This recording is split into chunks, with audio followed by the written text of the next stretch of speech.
Salut la gang, je fais un petit update. En fait, la dernière fois que je vous en ai fait un, c'était quand j'étais à Gordo, en fait, au Nouveau-Mexique. J'ai passé 2 nuits là, dans le fond, au Desert Lake Golf Course.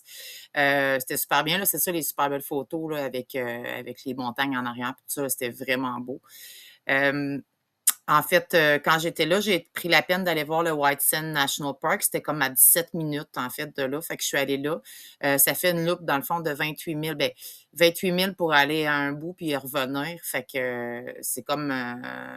mais c'est vraiment comme un désert blanc, là. Vous allez voir, vous le voyez un peu dans la vidéo, là. J'ai mis un petit bout de vidéo.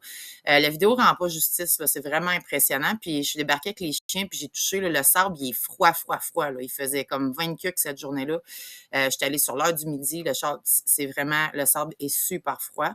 Puis vraiment, là, c'est une belle ride. Là. Je l'ai faite en camion avec les chiens. Il y a du monde qui glisse, là. Ils louent des genres de petits slabs plastiques pour que le monde y glisse, en fait, sur les montagnes de sable, là. C'est vraiment impressionnant. Finalement, le 15 février, dans le fond, 2 jours après que je suis arrivée à la Mogorno, j'ai conduit quasiment presque 5h30, 6 heures, en fait, pour me rendre à Petrified Forest Gift Shop. C'était un Harvest Toast aussi. Dans le fond, ça, c'est à Holbrook, en Arizona. Le but, en fait, c'est que je m'en allais vers Vegas. Fait que ça coupait comme l'itinéraire un peu en deux. Là, dans le fond, je vais vous mettre des photos. Là, Petrified Forest, en fait, c'est que les arbres, c'est tellement vieux que les arbres sont devenus comme en pierre. C'est super impressionnant, c'est gigantesque. C'est 28, c'est 27 000, je m'excuse, pour se rendre au bout de la forêt, c'est gigantesque, et revenir dans le fond. Fait que c'est comme 56 000 en fait là, pour faire un aller-retour. J'ai pris des vidéos avec ma dashcam. Là, en fait, je longe comme une espèce de canyon ou cratère, tout ça. Là, fait que vous allez voir ça en même temps sur la vidéo. Super impressionnant. Je vous dirais, par contre, journée-là, j'étais fatiguée. Là. J'ai fait quand même beaucoup de routes. Ça n'a pas été de la route super facile. La route était maganée. Je pense que j'étais vraiment fatiguée quand je suis arrivée cette journée-là. Puis il a fallu, dans le fond, j'hésitais entre y aller dans le parc national, garder la fifth wheel comme piner après le camion ou dépiner. Mais finalement, je l'ai dépiné là, parce que puis j'ai bien fait là, parce que je vous dirais que le chemin était pas large, puis j'étais comme fière de moi. Mais tu sais, je trouvais ça plate un peu de dépiner toute la fifth wheel, aller faire le tour de choses, puis repiner pour repartir le lendemain matin. Hier, en fait, écoutez, c'était la règle de ma vie, là.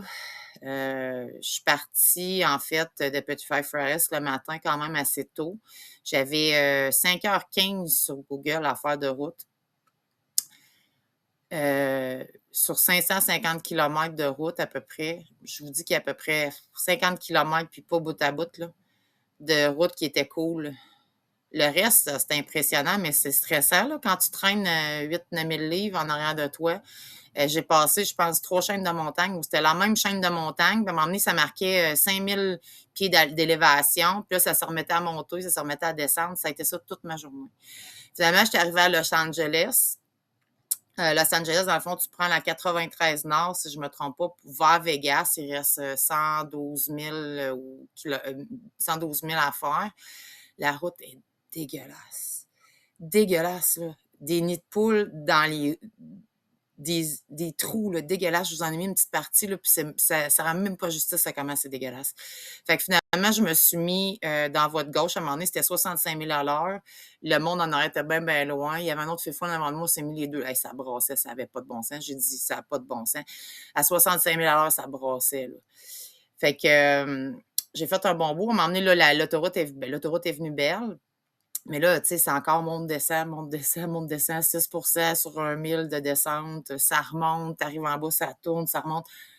C'était ça toute la journée, là. Et ce que je savais pas, que j'ai su juste hier au soir, quand j'ai regardé, en fait, il y avait hier une alerte de vent.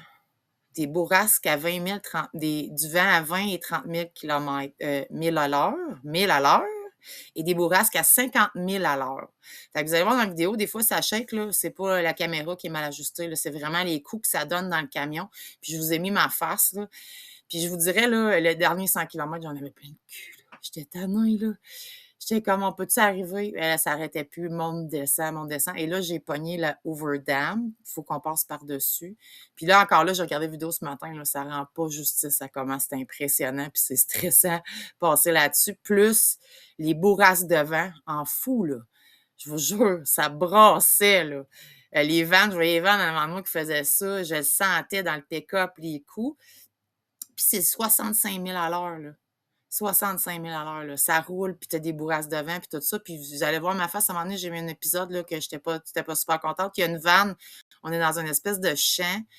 Il y a vraiment beaucoup de bourrasques, là, vraiment beaucoup, beaucoup. Puis il y a une vanne qui a décidé qu'elle se mettait ses 4 flasheurs quasiment arrêtée à la fin d'une courbe. Moi, j'arrivais en arrière. Mais là, moi, les autos ils étaient plus loin en arrière de moi, ils l'ont vu, là, fait qu'ils ont commencé à se tasser à gauche. J'étais pas capable de me tasser.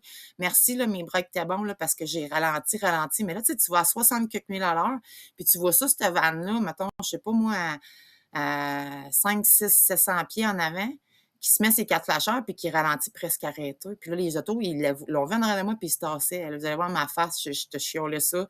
Puis j'ai eu peur aussi, là, je vous dirais, le tabarouette, tu sais. Puis la vanne est restée dans sa voie au lieu de se tasser un peu sur l'accotement. Fait que j'avais aucune marge de manœuvre pour me tasser. Fait que anyway. Fait que tout est bien qui finit bien. Je me suis rendue, mais je vous dirais que j'avais le trou de cœur en dessous du bras quand je suis arrivée ici hier. Je suis au King Row RV Park. C'est pas le grand luxe, là, je vous dirais. Là, c'était pas super cher. Là, c'était 140 US pour 3 nuits. C'est de l'asphalte, de la gravelle. Il n'y a pas d'arbre ou de rien. J'étais à 3000 de la strip. Fait qu'aujourd'hui, dans le fond, je voudrais aller voir Valley of Fire parce que là, pour moi, il est 8 heures. Là. Fait que, tu sais, on a 3 heures de différence. Fait que dans le fond, je voudrais aller voir Valley of Fire, qui est un parc d'État, pas un parc national. Fait que j'ai un frais d'entrée pour rentrer là, un peu comme quand je suis au Texas. Dans le fond, il y a des parcs d'État puis il y a des parcs nationaux. Fait que je voudrais aller voir ça. Puis en revenant, je vais conduire sur la strip. Aujourd'hui, non, c'est de la pluie, mais là, il a l'air à faire beau. Fait que je suis comme bien contente. Je vais conduire sur la strip. Je vais aller comme faire un tour, checker ça. Puis je voudrais retourner de soir aussi. Mais je suis comme à 3000, là. Au début, je voulais regarder. Quelqu'un qui m'avait dit Circus. Circus, c'était collé sur la strip, un parc d'Harvey. Mais finalement, quand j'ai réservé, là, il n'y avait pas de place là, où ça avait l'air en construction, je sais pas quoi. Fait que j'ai pris ici. Puis écoutez, je vais y aller en camion. De toute façon, avec les chiens, là, on s'entend que mes deux vieux chiens de salon, là, 9 ans au gros soleil avec plein de monde, je pense pas que c'est l'idéal de les mettre dans cette situation-là. Fait que je vais y aller, me conduire en auto, m'aller voir qu'est-ce que ça a l'air. Puis, fait que c'est ça. Fait que dans le fond, je suis là demain aussi. Je repars après-demain, le 19.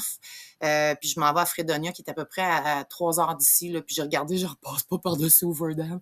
Fait que, puis il y a aussi Overdam que je voulais aller voir. Mais là, hier, j'ai regardé. Puis, tu sais, après avoir passé là, je me dis, hey, ça doit être ardu de prendre la sortie, aller voir ça. J'ai vu qu'il y avait un pont plus loin, plus bas, que tu peux y aller. Il y a un parking gratuit. Puis je pourrais marcher 10 minutes pour vraiment voir la vue d'en bas. Fait que je vais peut-être aller faire ça demain. J'aimerais ça là, le voir de mes yeux. Là. Moi, j'ai comme passé par-dessus sans rien voir, là, mais j'aimerais ça vraiment voir ça de mes yeux vus. Là, je suis là. Fait que c'est ça. Fait que je vous donne des nouvelles après-demain, en fait, là, quand je vais arriver à Fredonia. Puis là-bas, j'ai pris un 4 nuits, là, ça va faire du bien. Puis c'est un petit peu plus campagne que ville, fait que c'est un peu plus ce que je préfère. Puis les loups ici, je vous dirais que là, l'asphalte sur le bord du chemin, ils savent plus trop, là, depuis le Nouveau-Mexique, là, ils se disent, coudonc, y a-tu du gazon quelque part? Fait que ça va faire du bien aussi. Fait que je vous aime fort, je vous embrasse. Puis honnêtement, là, les photos puis les vidéos, ça rend pas justice du tout à ce que j'ai vécu hier. Bye la gang.